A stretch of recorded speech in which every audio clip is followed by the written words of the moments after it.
Climbing is already kind of this very intimidating, scary sport to get into. Seeing other women of color, people who look like you, being accepted and welcomed to the community makes you just feel a lot more welcome and like you can be a part of it.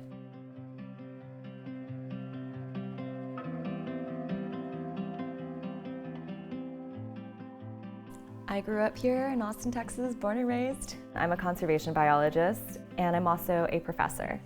As a kid, I was very sheltered. I pretty much was confined to my house until my mom and I moved out. That's when I started having freedom to explore Austin and the nature that it has. I started climbing back in 2012. I really enjoy the movement itself. We don't make these moves day to day. I never get to move like this. You're never like crimping really hard on something tiny or like towing really hard on something you can barely see. It takes kind of your full mind and body to be engaged when you're climbing.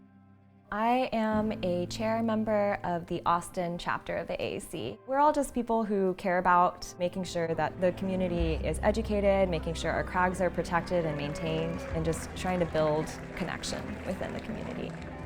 I think anyone I climb with can teach me something, but my primary mentor is Michael Klein. He is a local climbing legend and route developer in the region. There's a quilly quill. Nice. Porcupine quill?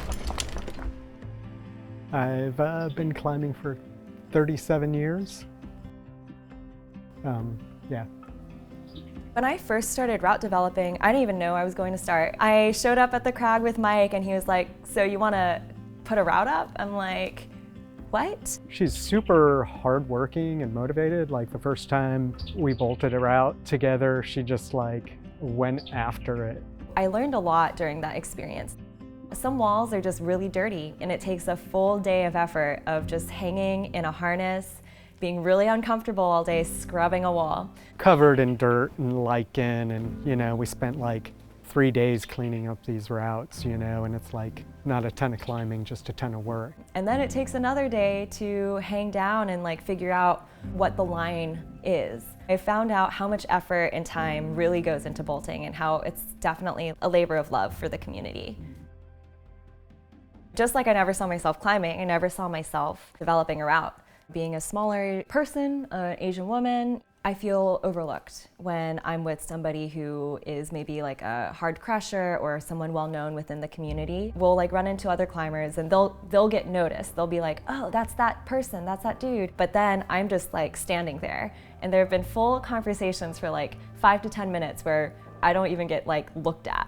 I think that that's an issue when we kind of value other climbers based on how hard they can crush. I don't think that's what our community should be about.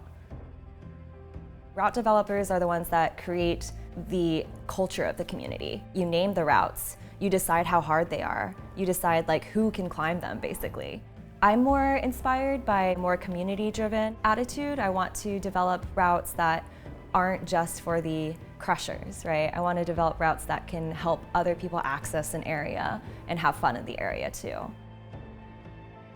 Climbing helps me feel stronger. I feel like doing something so physical and demanding just feels really good.